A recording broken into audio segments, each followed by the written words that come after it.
"My name's Tom Spinelli," said the man at the microphone. "Good morning, Mr. O'Neill, members of the board, executive committee, and fellow shareholders.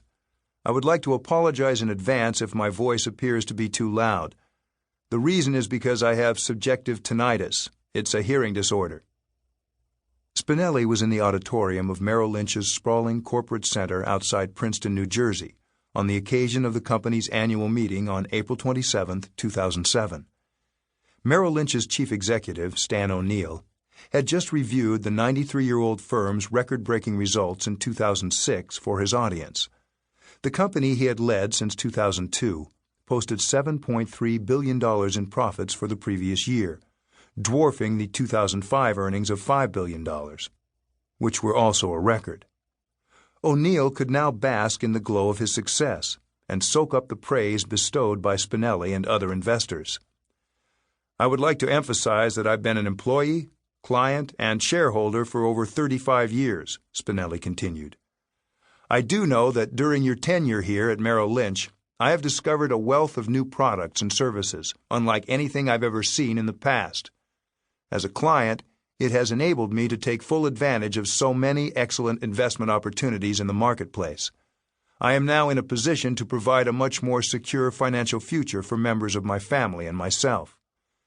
This is a comment and a personal observation.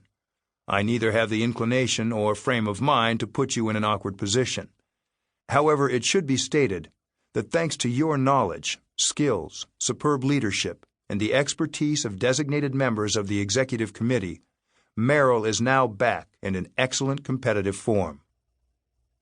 Annual shareholder meetings, supposedly the great democratizing force of corporate America, are curious affairs, with CEOs re-elected almost by acclamation by the votes of institutional investors representing huge blocks of votes.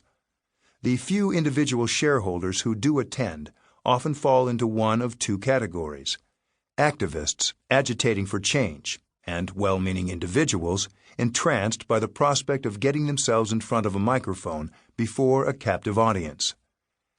"As you know, the 2008 presidential election is starting to heat up again," Spinelli went on.